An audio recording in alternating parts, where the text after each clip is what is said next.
6월절 안식일, 6월절 후 안식일 다음 날부터 50일째 되는 날, 예수님이 십자가에 달리신 날부터 역시 50일째 되는 날, 부활하셔서 제자들과 함께 계시다가 하늘로 승천하신 날부터 열흘째 되는 날, 바로 그날에 우리가 익히 알고 있는 일명 마가의 다락방이라고 하는 그 다락방에 12 사도들과 120명의 제자들이 함께 모여 있었습니다. 그들이 그곳에서 모여서 무엇을 하고 있었을까요? 오늘 1장 14절, 사도행전 1장 14절 말씀을 보니까 여자들과 예수의 어머니 마리아와 예수의 아우들과 더불어 마음을 같이하여 오로지 기도에 힘쓰더라. 그들은 한자리에 모여서 기도에 힘쓰며 무엇인가를 기다리고 있었습니다. 그러면 그들이 기다리고 있었던 것은 무엇일까요? 예수님께서 승천하실 때, 부활하셔서 제자들과 함께 하시다가 승천하시기 전에 제자들에게 마지막으로 명령하신 것이 있습니다. 그것은 바로 성령이 임할 때까지 예루살렘을 떠나지 말고 기다리라 라는 것이었습니다. 그래서 12 사도를 비롯한 이 120명의 제자들이 한 곳에 모여 있었던 것입니다. 그들이 모여서 바로 예수님께서 말씀하신 그 말씀이 이루어지기를 기다리고 있었던 것이죠. 그래서 사도행전 1장 4절을 보니까 사도와 함께 모이사 그들에게 분부하여 이르시되 예루살렘을 떠나지 말고 내게서 들은 바 아버지께서 약속하신 것을 기다리라. 그리고 예수님의 말씀대로 그들에게 성령이 임하셨습니다. 여기서 잠깐 우리가 이 오순절에 성령님이 임하신 장소가 마가의 다락방이라고 우리가 익히 알고 있는데 마가의 다락방이 아니라 성전이었다 이렇게 주장하는 사람들도 있습니다. 그 근거가 뭐냐 하면 오순절에 3,000명 가까운 제자들이 방언하는 거를 들었습니다. 그리고 실제로 3,000명 이상이 되는 사람들이 세례를 받았어요. 그래서 실제로 그곳에 모인 사람들은 그보다 훨씬 많은 사람들이 그곳에 모여 있었을 것이기 때문에 마가의 다락방에 그 많은 사람들이 모이기는 불가능하지 않느냐. 또한 실제로 동시에 3,000명이 세례를 받았다라는 것, 그래서 그 다락방에서 세례를 받기에는 그 당시에는 침례를 받았으니까 이게 현실적으로 비좁기 때문에 불가능하다. 그리고 성경에 마가의 다락방이라고 구체적으로 언급하는 성경 구절이 없다라는 것입니다. 그래서 성령께서 임하신 것이 마가의 다락방이 아니라 성전이었다 이렇게 주장하는 분들도 계십니다. 어쨌든 다락방이든 성전이든 오늘 말씀의 핵심은 장소가 아니라 예수님께서 약속하신 그 성령님이 오순절에 사도들과 제자들 가운데 강림하셨다라는 사실입니다. 자, 오늘 본문 1절 말씀을 보겠습니다. 오순절 날이 이미 이름에 그들이 다 같이 한 곳에 모였더니 성령 강림 사건은 오순절 날에 일어났습니다. 여기서 오순절의 오순이라는 말은 50번째라는 뜻입니다. 50번째. 구약시대에는 이 곡물 추수가 시작되는 6월절이 지난 지 7주 혹은 50일 후에 지켜졌기 때문에 77절이라고도 했고 그리고 오순절이라고도 했습니다. 그리고 보리 추수를 감사한다는 의미에서 맥추절이라고도 불렀습니다. 그러니까 77절, 오순절, 맥추절 이것은 다 같은 절기를 뜻하는 말입니다. 이 성령 강림 사건이 있기 50일 전, 그러니까 오늘 이 오순절은 오늘날로 말하면 이 추수 감사절과 같은 것이죠. 이 성령 강림 사건이 있기 50일 전에 그날에도 제자들은 다락방에 모여 있었습니다. 예수님과 함께 6월절 음식을 먹으면서 최후의 만찬을 나누고 있었습니다. 여러분 6월절이 어떤 날입니까? 6월절. 6월절 혹시 들어보셨죠? 6월절이 어떤 것을 기념하는 날인가요? 이 6월절은 이스라엘 백성들이 출애굽 당시에 이 문설주의 어린 양의 피를 바른 그 이스라엘 가정들에게는 그 하나님께서 심판을 넘어가 주셨던 것을 기념하는 그런 날입니다. 처음 6월절에 그 하나님의 심판을 피해 구원받은 사건은 바로 예수 그리스도의 십자가의 사건을 통해서 완성되었다는 것이죠. 마가복음 14장을 보면 예수님께서 제자들과 함께 6월절을 준비할 한 장소를 예비하셨습니다. 그래서 마가복음 14장 14절과 15절 말씀을 보니까 어디든지 그가 들어가는 그 집 주인에게 이르되 선생님의 말씀이 내가 내 제자들과 함께 6월절 음식을 먹을 나의 객실이 어디 있느냐 하시더라 하라. 15절 그리하면 자리를 포고 준비한 큰 다락방을 보이리니 거기서 우리를 위하여 준비하라 하시니 6월절을 기념하는 날 주님은 제자들과 함께 할 장소를 준비하게 합니다. 그리고 그 다락방 그곳에서 예수님과 제자들이 식사하는 그 자리에서 내 살과 내 피를 받아 먹으라고 말씀하시고 서로 사랑하라는 그 계명도 주시고 그리고 제자들의 발을 씻겨주시면서 서로 섬김을 말씀하시고 그렇게 그 다락방을 주님과 제자들의 교제와 섬김과 기념의 장소로 만드셨습니다. 그러니까 첫 교회의 모형을 보여주신 것이죠. 그리고 그날부터 50여일이 지난 오순절날에 6월절 어린 양 예수 그리스도의 그 희생의 결과로서 그 최초의 수확으로서 바로 교회가 탄생하는 순간이었던 것입니다. 예수를 그리스도라고 고백하는 사람 모두가 성령을 받았습니다. 이제는 성령의 강력한 임재로 실질적이고 본격적으로 교회의 시대가 열린 것입니다. 자, 그래서 오늘 본문 2장 2절과 3절 말씀을 보면 성령께서 임하신 장면이 등장합니다. 호련히 하늘로부터 급하고 강한 바람 같은 소리가 있어 그들이 앉은 온 집에 가득하며 마치 불의 혀처럼 갈라지는 것들이 그들에게 보여 각 사람 위에 하나씩 임하여 있더니 2절과 3절은 성령 강림의 모습을 보여주고 있는데 누가는 성령 강림의 모습을 바람과 불로 표현을 하고 있습니다. 그러면 왜 사도행전의 저자 누가는 성령 강림의 모습을 바람 그리고 불로 표현했을까요? 기본적으로 바람과 불 모두 성령의 임재를 상징합니다. 우리가 에스겔서 37장을 보면 마른 뼈들의 계곡에서 마른 뼈가 살아날 때 불어넣었던 그 생기가 바로 성령을 뜻하는 히브리어로 루아흐라고 하는 이 단어입니다. 성령, 생기를 뜻하는 단어, 루아흐라는 거예요. 이 루아흐는 영이라는 뜻 외에 바람 또는 숨이라는 뜻을 가지고 있습니다. 우리가 숨 쉴 때 이 숨 말입니다. 하늘로부터 급하고 강한 바람 같은 소리라고 표현하는 것은 성령의 능력과 그의 오심의 충만함을 표현한 것입니다. 모세가 타지 않은 떨기나무 불 가운데서 하나님을 만났고 이스라엘이 불기둥의 인도를 받았다는 점에서 불은 또한 하나님의 임재를 나타낸다는 것이죠. 자, 성령이 임하셨을 때 어떤 일이 일어났나? 오늘 본문 4절. 그들이 다 성령의 충만함을 받고 성령이 말하게 하심을 따라 다른 언어들로 말하기를 시작하니라.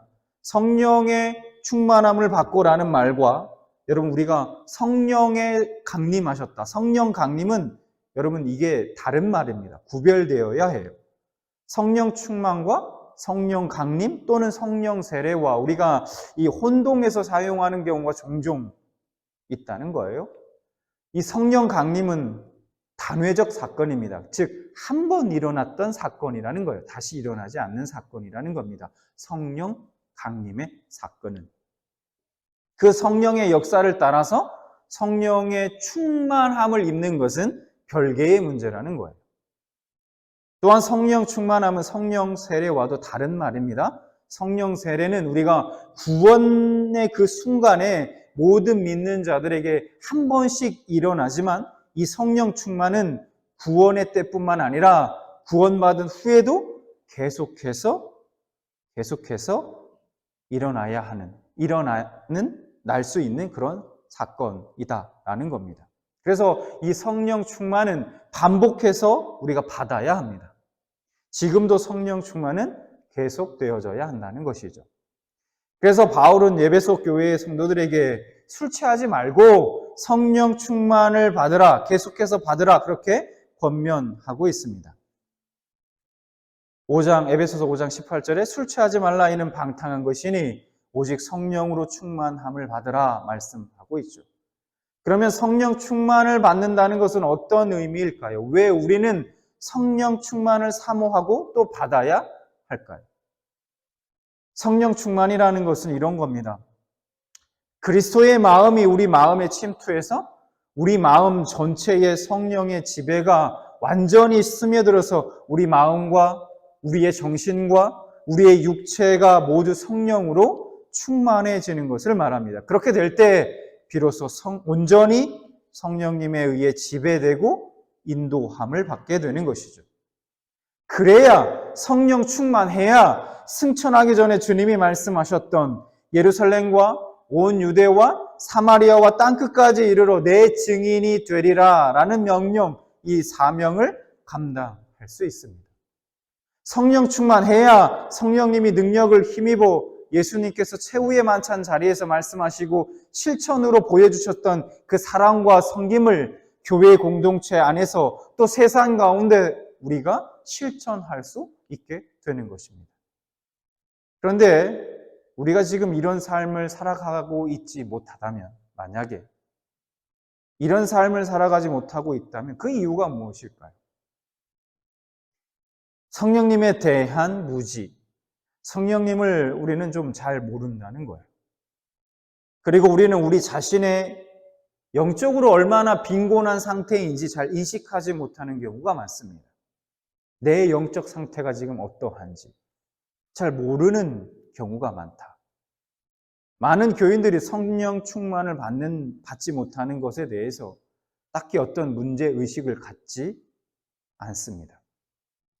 충만하지 못한 상태에서 하나님이 주신 그 적은 은혜로 그냥 만족하고 사는 겁니다. 이 정도면 됐지 라고. 딱히 큰 필요성을 느끼지 못한다는 거예요. 또는 이미 충만해 있다 착각하고 더 충만해질 필요성을 느끼지 못하는 경우도 있습니다. 그래서 그러다 보면 점점점 성경적 삶의 기준을 낮춰서 그 성경적 삶의 기준을 낮춘 채 살아가는 경우가 많다는 겁니다. 사도 바울은 데살로니가 성도들에게 성령을 소멸하지 말라라고 권면합니다. 데살로니가전서 5장 19절, 성령을 소멸하지 말며. 여기서 소멸하다라는 뜻은 끄고 끄다, 억누르다, 억압하다, 그런 의미를 가지고 있습니다. 그러니까 계속해서 성령을 외면하고 무시하면서 자신의 육신을 쫓아 살아간다면 그것은 성령의 불을 끄는 행위이고 성령을 근심시키는 일이라는 겁니다. 또 오늘 본문 4절에서 성령 충만함을 받고 다른 언어들로 말하기 시작했다라고 말씀합니다. 여기서 다른 언어라는 것은 우리가 통상 말하는 알아듣지 못하는 방언이라고 말하지 않습니까? 이 알아듣지 못하는, 통상 우리가 알고 있는 알아듣지 못하는 방언과는 좀 다르다는 거예요. 여기서 말하는 방언은 각 지방에서 사용하는 다른 사람들이 알아들을 수 있는 실제로 그런 언어를 말한다는 겁니다. 즉 방언을 우리가 성령 충만의 증거로 생각하시는 분들이 좀 간혹 계세요. 그러나 방언은 성령 충만의 증거가 아니라 방언은 성령의 은사 중 하나이지 성령 충만의 필연적인 결과가 아니라는 겁니다. 그러니까 방언을 못하면 너 성령 받지 못했구나 이렇게 얘기하면 안 된다는 겁니다. 앞서서 성령은 히브리어로 루아흐라고 말씀드렸습니다. 이 루아흐라는 단어는 영이라는 뜻 외에 바람 또는 숨이라는 뜻을 가지고 있다고 제가 말씀드렸습니다. 하나님이 인간을 창조하실 때 이 루아흐, 즉 숨을 가지고 우리 인간을 창조하셨습니다. 창세기 2장 7절 말씀을 보니까 요 하나님이 땅에 흙으로 사람을 지으시고 생기를 그 코에 불어넣으시니 사람이 생명이 되니라. 여기서 생기가 바로 하나님의 숨, 하나님의 영을 말하고 있습니다. 그래서 사람이 살아있는 영, 생명이 되었다고 말씀합니다. 흙으로 사람을 지었다고 말씀하고 있지만 이 흙이라는 단어는 원래는 티끌 혹은 먼지라는 의미를 가지고 있습니다. 즉 하나님의 숨, 하나님의 영이 없는 인간은 그저 생명이 없는 한 줌 흙먼지에 불과하다는 겁니다. 그래서 죽음 앞에 인생은 허무한 것이고 먼지일 뿐이며 그 죽음 앞에서는 어떤 부귀 영화도 권력도 명예도 헛된 것뿐입니다. 하나님의 영을 알지 못하는 사람, 하나님의 영을 알지 못하는 사람들은 무엇을 먹을까, 무엇을 마실까, 무엇을 입을까 염려하며 살지만 하나님의 숨, 하나님의 영이 있는 사람에게는 무엇을 먹을까, 입을까, 마실까 보다 더 중요하고 더 귀한 것이 있음을 압니다. 세상에 그 무엇보다 더 소중한, 더 귀한 하나님의 생명이, 하나님의 주신 사명이 있음을 알게 되는 것이죠. 요한복음 20장 22절 말씀을 보면 이렇게 예수님이 다시 부활하시고 제자들을 찾아오셔서 이렇게 말씀합니다. 이 말씀을 하시고 그들을 향하사 숨을 내쉬며 이르시되 성령을 받으라. 부활하신 예수님께서 제자들을 찾아오셨습니다. 허무함과 두려움에 빠져있던 그 제자들에게 무엇을 입을까, 무엇을 먹을까, 마실까 그것을 위해서 다시 바다로 달려간 그들에게 예수님이 나타나셔서 숨을 내쉬며 성령을 받으라고 그렇게 말씀하셨습니다. 그리고 바로 오늘 본문 속 그 다락방 혹은 그 성전에서 예수님의 그 말씀이 완성되었던 것입니다. 그들이 힘써 기도할 때의 바람과 불처럼 그 성령님이 그들에게 임한 것입니다.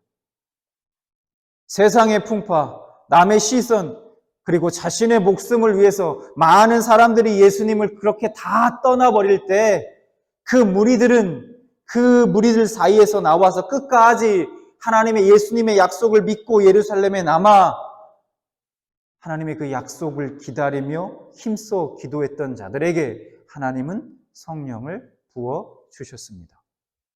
그 하나님의 숨, 그 성령이 임한 자들마다 세상 사람들이 가지지 못한 비전, 그들이 가지지 못한 영원한 생명을 누리면서 불꽃처럼 자신의 삶을 불태우며 예수님처럼 발을 씻기고 치유하며 섬기며 사랑하며 살아갔습니다. 오늘 우리가 추수감사주일을 맞아 제가 어떤 말씀을 전할까 고민하면서 하나님이 우리 공동체 가운데 무엇을 가장 원하실까 생각했습니다. 근데 하나님이 제 마음 가운데 주신 마음이 뭐냐? 바로 이 예루살렘에 임하셨던 그 하나님의 영, 바로 성령님. 하나님은 지금도 그 성령으로 우리를 충만하게 하시기를 원하십니다. 오늘날 추수감사절과 마찬가지인 이 오순절에 사도들과 제자들에게 성령님이 충만하게 임하셨던 것처럼 오늘 우리 추수감사절을 맞아 하나님 앞에 나와 예배하는 우리들 가운데 성령님께서 충만하게 임하시길 간절히 소망합니다. 하나님이 숨이 막히면 우리의 영은 죽습니다. 그러나 하나님의 숨, 그 하나님의 영이 임하시면 마른 뼈가 살아나고 허무한 인생의 새로운 바람이 일게 됩니다. 열정과 의욕 없이 살아가는 자가 불타는 사람이 됩니다. 그러므로 우리 교회가 그때 그 성전이 되길 원하고 여러분의 그 가정이 그때 그 다락방이 되기를 원합니다. 그 어떤 것보다 하나님의 숨, 그 성령으로 충만해지기를 간절히 사모하며 간절히 기도하는 그곳이 되기를 원합니다.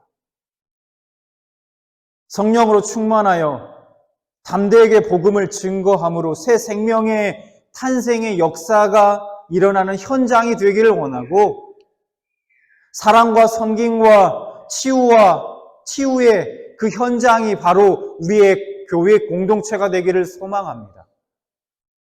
육신의 연약함을 입은 자들이 성령으로 말미암아 치유되는 그 기적이 일어나기를 소망하고 마음이 아픈 자들이 그 마음이 회복되는 역사가 일어나기를 소망하고 좌절과 절망 속에 주저하고 눈물 흘리고 있는 자들에게 다시금 성령 하나님의 충만하게 임하심으로 말미암아 그 능력을 힘입어 그 마음이 다시 치유되고 회복되며 눈물이 아니라 그 눈물이 오히려 환한 웃음으로 바뀌게 되는 역사가 있게 되기를 소망합니다. 성령 하나님이 충만히 임하실 때 우리 가운데 주님의 숨이 그 영이 가득하게 임하실 때 바로 이러한 역사가 일어나게 될 줄 믿습니다. 오늘 우리 추수감사절에 하나님께 무엇을 더 감사하겠습니까? 성령을 우리에게 허락하신 그 하나님, 성령을 우리 가운데 충만하게 부어주시길 원하시는 그 하나님, 이 시간도 주님께서 그것을 원하시고 우리 가운데 부어주시기를 원하십니다.